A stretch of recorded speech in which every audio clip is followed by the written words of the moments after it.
निजाम इस्लाम ये है कि अगर जंग भी हुई है या कहीं पर लड़ाइयां हुई हैं तो सिर्फ अमन कायम करने के लिए, फसाद को जमीन से खत्म करने के लिए। जिस तरह से डॉक्टर इंजेक्शन मारता है तो ये नहीं है कि तुम्हें सुई चुभा करके दर्द देना चाहता है। इस बज़्म में मकसूद है इस्लाह मफासिद। नश्तर जो लगाता है वो दुश्मन नहीं होता। ये सब जंगों के बाद, हर जंग का रीजन मैं आपको बताऊं, लेकिन जंगों के भी उसूल होते हैं। लेकिन दुनिया ये सिर्फ उसूल बताने के लिए कहती है, आज उस पर अमल कोई नहीं करता। अमल कोई नहीं करता। आप क्या समझते हैं ये जुल्म और बर्बरियत जो कुछ भी दुनिया में हुई किसी खास कौम के साथ है? सब कौमें इसमें मुलव्विस हैं, सब कौमें मुलव्विस हैं। हमारे यहाँ की कौमों के मुतालिक भी तारीख में आपको बताओ, हिंदुस्तान में भी क्या क्या होता रहा, कितनी बड़ी बड़ी जंगें हुई और कितने लोगों का कत्ले आम हुआ। राजाओं के, महाराजाओं के तख्त हासिल करने के लिए एक दूसरे की लड़ाइयों में कितने गिरजाघर तोड़े गए, कितने मंदिरों को तोड़ा गया, कितने माबदों को तोड़ा गया। ये सब चीजें तारीख में मौजूद हैं। लेकिन दुनिया इन सब से आंख बंद करके एक तरफ टारगेट की हुई है, सिर्फ इस्लाम, जबकि सबकी तारीखें भरी हुई। आपको अगर तारीख पढ़ना है तो आप उठा करके देखें किस राजे ने अपने तख्त बिछाने के लिए कितने लोगों को उस तख्त के नीचे दबाया है। आपको पता है ये जो पिरामिड्स बने थे उसके मुतालिक भी यही कहा जाता है। अहरामात मिस्र फराइना ने, वहां पर वो एक एक पत्थर पता नहीं कितने हजार किलो का है, इस तरह से वो जो बनाए गए उसमें हजारों ने, लाखों लोगों की लाशें खत्म हो गई हैं, कितने लाखों लोग मर गए उसमें। बादशाहों का निजाम यही रहा है, अपने हुसूल के लिए, अपने जाह के लिए, अपनी तलब के लिए इंसानों का कत्लेआम किया है, इंसानों का कत्लेआम किया।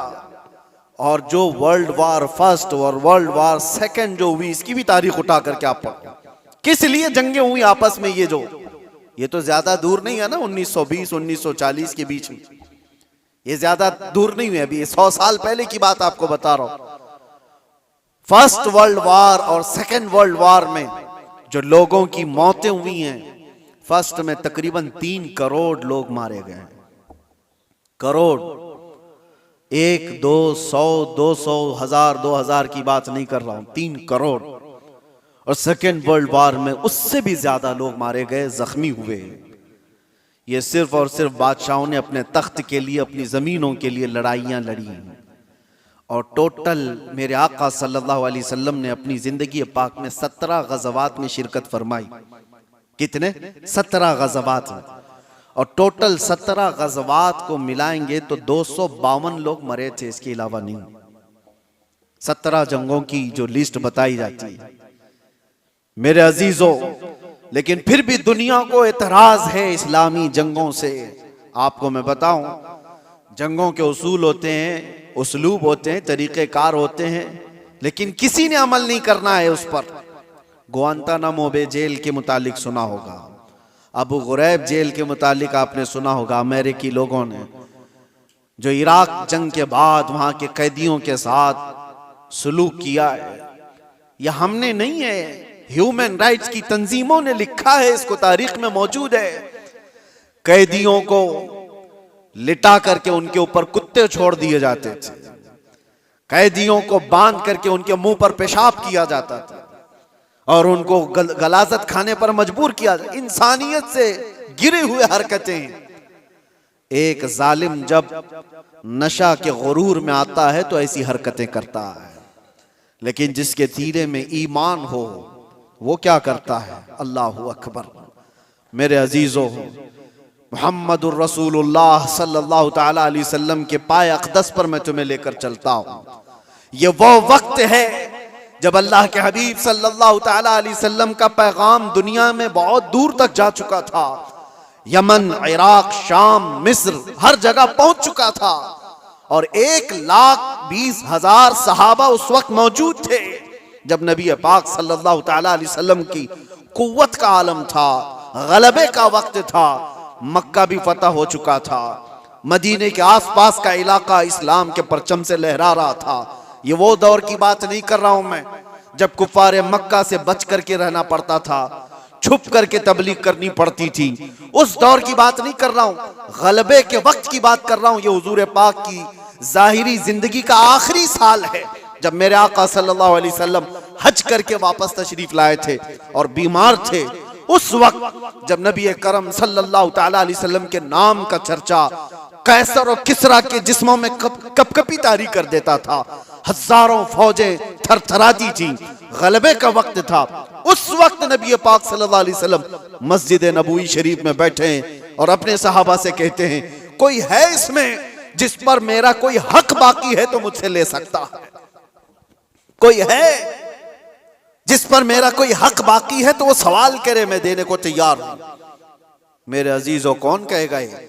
गलबे के वक्त, ताकत के वक्त, जब पावर में आ जाए कोई पूछ करके दिखाए किसी पर कुछ बाकी है तो ये रसूलुल्लाह की शान है। और ऐसा नहीं मेरे अजीजों के ये जुमले हैं जो आज के जलील सियासी लोगों के होते हैं। हुजूर ने जब ये फरमाया तो एक सहाबी खड़े हो गए, कहा मेरा आपके ऊपर एक हक बाकी है, आपके ऊपर मेरा एक हक बाकी है या रसूल अल्लाह। सबकी गर्दनें ऊंची हो गई, देखते रह गए उनको, कौन है ये? हुजूर पाक सल्लल्लाहु अलैहि वसल्लम ने उनसे कहा, आगे आओ, तुम्हारा जो हक है वो बताओ। हजरत उमर तो तलवार निकाल ली थी कि रसूलुल्लाह सल्लल्लाहु अलैहि वसल्लम की बारगाह में ऐसी बुलंद जुबान किसकी है? लेकिन उस सहाबी ने कहा, एक मर्तबा जंग में जा रहे थे, सफों की तरतीब दे रहे थे, मैं थोड़ा सा आगे आ गया था, आपने छड़ी से मुझे मारा था, मैं वो बदला लेना चाहता हूं। अल्लाहु अकबर। हक इतना भी होता है मेरे अजीजों। हालांकि कायदे अमनो इस्लाम और बानिए इस्लाम है मेरे आका सल्लल्लाहु अलैहि वसल्लम। मेरे अजीजों, अगर कोई उस्ताद अपने शागिर्दों को तरतीब देने के लिए कोई बात कर रहा हो, लेकिन उसको भी सहाबी ने कहा, यह हक है मेरा आपके ऊपर। हुजूर ने फरमाया, ठीक है आ जाओ। ये नहीं फरमाया कि भरे मजमे में क्या तू मुझसे बदला ले लेगा। हुजूर ने फरमाया, आ जाओ, और अपने आप को पेश कर दिया कि तुम भी मुझसे बदला ले सकते हो। लेकिन उस सहाबी ने कहा, सब की आंखें फटी थीं, देख रहे थे कि क्या मंजर है। लेकिन उस सहाबी ने कहा, या रसूल अल्लाह, जिस वक्त आपने मुझे मारा था मैं सिर्फ तहबंद पहना था, जिस्म पर मेरे कुछ भी नहीं था, कुर्ता नहीं था, सिर्फ मैं तहबंद पहना हुआ था, ऊपर से जिस्म मेरा खुला था, और मैं ये चाहता हूं कि बदला उस हालत में ही लूं कि आप भी अपना जुब्बा उतार दीजिए, आप भी अपने तहबंद में रहिए।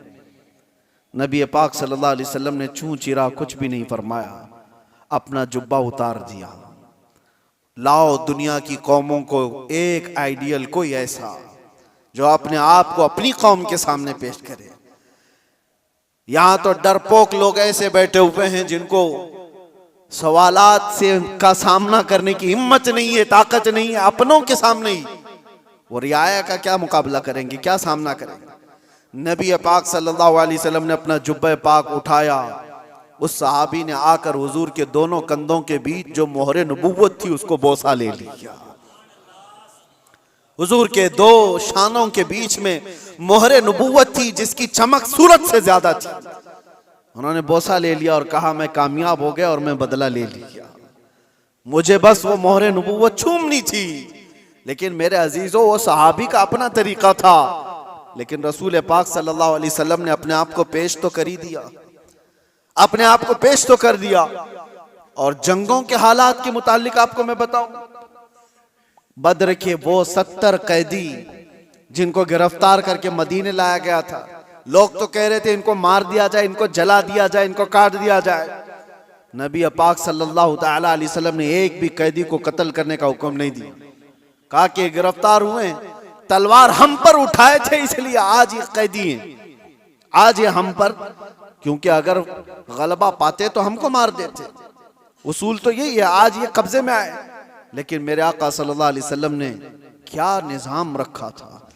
उन कैदियों को पूछा गया, तुम में से अगर कोई हुनर जानता है, कोई फन जानता है, कोई कलाकारी आती है, तो आओ मेरे 10 सहाबा को वो हुनर सिखाओ, तुम आजाद हो जाओ।